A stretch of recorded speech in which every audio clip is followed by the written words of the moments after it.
De volta com o RN Acontece e a gente continua a nossa entrevista com a senadora da República, Fátima Bezerra. Senadora, no primeiro bloco eu deixei a pergunta para a senhora. Qual o balanço que a senhora faz da Comissão de Educação integrada pela senhora? É um balanço positivo, Ana. Eu, tive a sorte de, no primeiro ano, como senador, integrar a Comissão de Educação, né? Inclusive fazer parte da sua mesa diretora. O presidente é o senador Romário e eu sou a vice-presidente. Temos tido uma relação muito cooperativa, né?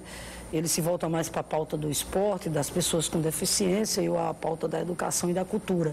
Então a comissão realizou uma série de debates, de seminários, sobretudo num ano muito complexo, porque em função dessa crise na economia houve queda de receita, houve contingenciamento orçamentário, e a gente estava ali o tempo todo zelando pelos programas na área da educação, cobrando, está entendendo, repasse para os estados, para os municípios. Nós tivemos um problema com fiéis no início, mas graças a Deus depois foi consertado, e isso foi objeto de muita discussão dentro da Comissão de Educação, porque o FIES depois foi todo consertado. Graças a Deus conseguimos manter o programa, o ProUni, né? Conseguimos manter também o Pronatec, mesmo que esse ano tenha sido menos recursos destinados. Estamos às voltas agora, né, com o programa Mais Educação, porque é um programa importantíssimo, esse programa Mais Educação, e, portanto, esse programa precisa ser preservado. O PDDE, que é o programa Dinheiro Direto na Escola, graças a Deus o governo conseguiu regularizar o pagamento agora.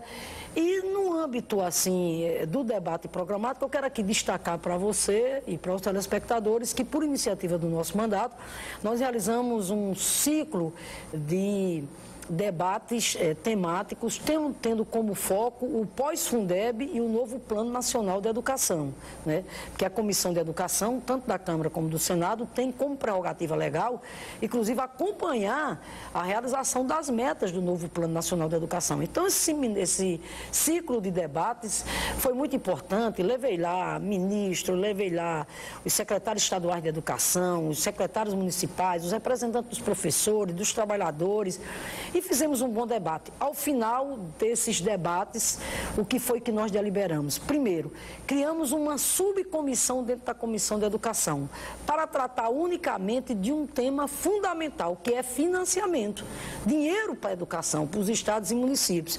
Essa subcomissão será presidida por mim e o relator é o senador Romário, né? Então, nós agora vamos aliás, o relator não é o senador Romário, é o senador Cristóvão Buarque. O Romário preside a comissão e eu o vice. Senador Cristóvão Buarque é que é o relator e eu a presidente. Mas qual a importância dessa comissão?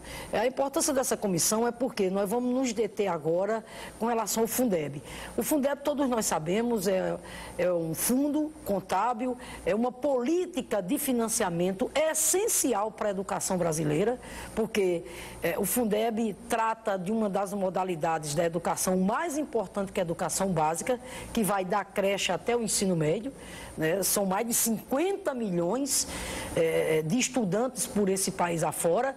Então, o Fundeb foi criado, eu fui inclusive a relatora, mas o Fundeb tem período de vigência, ou seja, a lei que instituiu o Fundeb, estabelece que ele vai vigorar até agora 2020.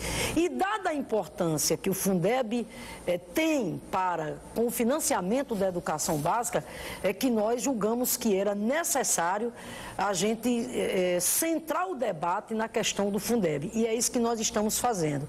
E eu quero dar aqui para você uma boa notícia. Eu vou apresentar uma proposta de emenda à Constituição, não só para prorrogar o Fundeb, porque isso é consenso, por parte inclusive do governo federal. Ninguém pode imaginar a educação básica sobreviver sem o Fundeb, é impossível. Mas a proposta de emenda à Constituição que eu vou apresentar não é apenas para prorrogar o Fundeb, porque isso é o que o Brasil espera. Eu não quero apenas isso. Eu quero propor alterações de conteúdo. Primeiro, a participação financeira da União. O Fundeb é composto, né, por basicamente os recursos dos estados e dos municípios. A União entra com apenas 10%.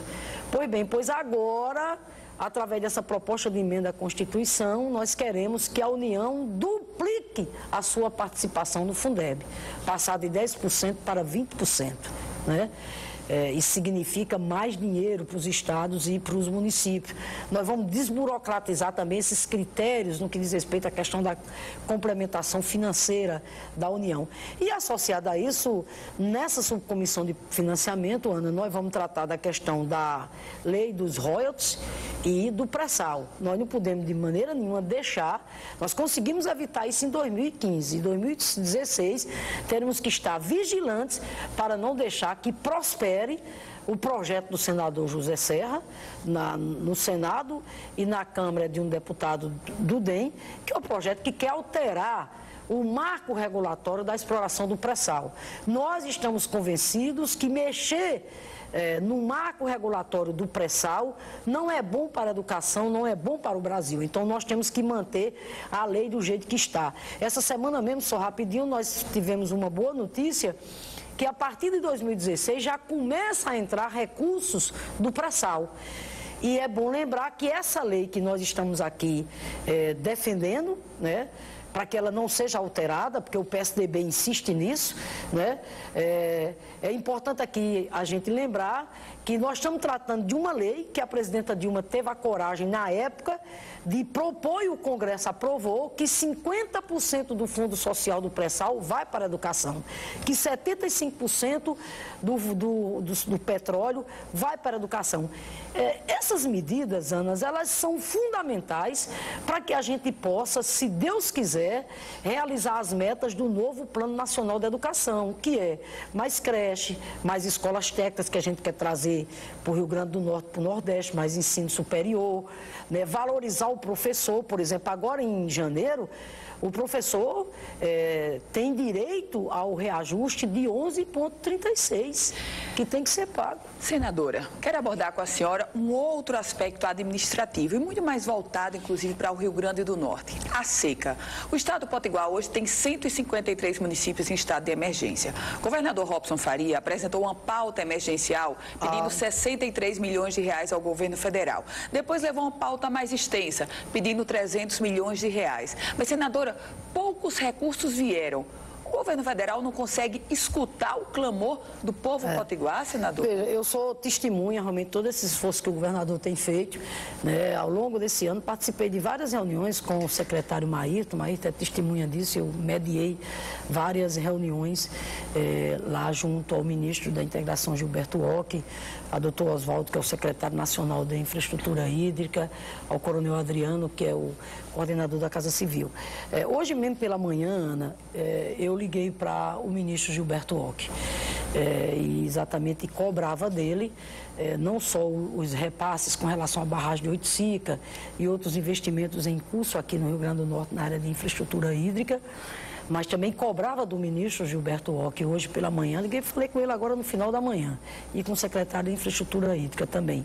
A liberação de recursos desse plano estadual de convivência com a seca que o governo do estado apresentou, né? Eu volto a dizer, eu participei das reuniões lá em Brasília e o ministro me colocou que todo esforço está sendo feito, né? Todo esforço está sendo feito. A próxima semana, inclusive, ele vai mandar um relatório, né, no que diz respeito à questão da liberação dos recursos. O fato é que a gente tem que estar lá o tempo todo cobrando, vigilante. Agora, é importante aqui a gente também destacar uma outra ação do governo federal nessa área decisiva para nós nordestinos, que é o São Francisco. Mesmo em meio a toda essa dificuldade de contingenciamento de recursos, a presidenta Dilma tomou uma decisão com muita responsabilidade, que podia faltar dinheiro para qualquer obra, menos São Francisco. E não pode faltar, porque, veja bem, 4 anos seguidos de seca. E eu sei o que é a seca, né? Quando falo da seca, eu não falo da boca para fora, não. Eu sou uma das sobreviventes da seca, eu vivi a seca dentro da minha própria casa, lá no sertão paraibano, meu Deus, eu sei o que é isso. Felizmente hoje, graças a Deus, esse cenário é muito menos duro do que antigamente, graças às políticas de inclusão social dos governos do PT, Lula e Dilma. Mas eu quero aqui dizer o seguinte, São Francisco tem que ser entregue. Tem que ser entregue 4 anos de seca, se 2016 foi um ano com menos chuva ainda, pergunto eu a você, onde é que nós vamos tirar água para abastecer os reservatórios do Rio Grande do Norte, como o Rio Açu-Piranhas, os outros reservatórios, para que a gente sobreviva? Onde é que nós vamos buscar? Nós vamos buscar no São Francisco. Então, por isso que o São Francisco não podia de maneira nenhuma sofrer contingenciamento, nem sofreu. Ela já entregou duas estações, e significa que se for necessário acionar as turbinas do São Francisco para chegar água ao Rio Grande do Norte o ano que vem, nós temos isso garantido. Ao lado disso também, qual foi o apelo que nós fizemos ao ministro Gilberto Occo desde o início? Fizemos o seguinte apelo, né? Que 3 obras não podiam parar de maneira nenhuma, Oiticica, por tudo que ela representa por Siridó. É bem verdade que não está na velocidade que a gente gostaria. Só 30%, senadora, está falando. Pois é, mas ela não parou, né? Ela não parou. Agora mesmo em dezembro o governo liberou mais 6 milhões. Claro que a gente quer acelerar, mas ela não parou e ela nem pode parar. Ela não parou nem pode parar, e agora em 2016 nós temos que cobrar mais ainda para que aumente o volume de recursos. Mas 3 obras, nós temos o apelo ao ministro Gilberto Occo. Oiticica, né? Depois Acari, Currais Novos. É impossível uma cidade do porte de Currais Novos, do porte de Acari, sobreviver com carro-pipa, né? E graças a Deus a adutora de engate rápido de Acari, Currais Novos, está em curso, como agora inclusive a de Caicó também. E a outra obra foi entregar a adutora de Carnaúba. O governo desembolsou R$1 milhão e o governo do estado entregou. E a outra é o sistema adutor de Pau dos Ferros.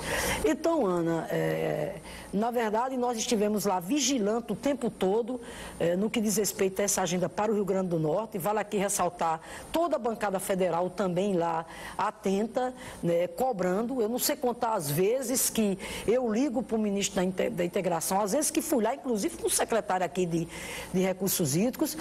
Então isso está em curso. E agora com relação a 2016.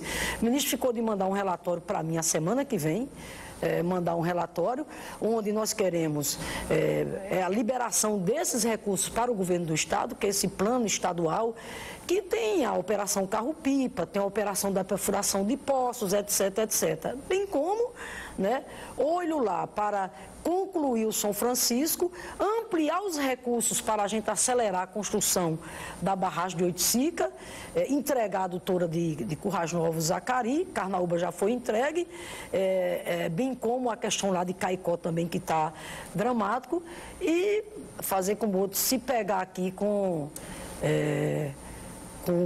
São Pedro para que, de repente, venha a chuva, né? Com os santos aí para que venha a chuva. Mas, enfim, mas é claro que estou dizendo isso porque, né, esse é o sonho de todos nós, né? Que 2016, né, a chuva venha, mas independente disso, o Nordeste é uma região exatamente vulnerável, uma região que vive, né, que pode passar por essas intempéries. Por isso que nós temos que ter governos com responsabilidade e com sensibilidade para que tenhamos as tecnologias adequadas e que tenhamos os instrumentos adequados para quando, né, dessas tragédias acontecer, que é 4º ano de seca, a gente ter saída. E graças a Deus está aí, né, São Francisco, perto exatamente de ser concluído. Às vezes eu fico dizendo, Ana, só bem rapidinho, se esse problema da seca fosse para a banda do sul, do sudeste, isso teria sido resolvido há muito tempo, né? Mas como era no Nordeste, né, demorou muito. Mas graças a Deus chegou, né, um retirante da seca, chegou um operário, chegou um homem de valor, um homem que passou, inclusive, pelo sofrimento que ele passou, que eu passei também, que a maioria do povo nordestino passou. Chegou esse homem teve a coragem, teve a ousadia, de repente, de dizer: o São Francisco vai ser feito, e está aí. Ele começou, eu me refiro ao presidente Lula, e a presidenta Dilma vai entregar. Senadora, a senhora continua conosco, porque o RN Acontece vai para um breve intervalo. Daqui a pouquinho a gente continua a nossa conversa nessa entrevista especial com a senadora da República, Fátima Bezerra. Eu volto em instantes.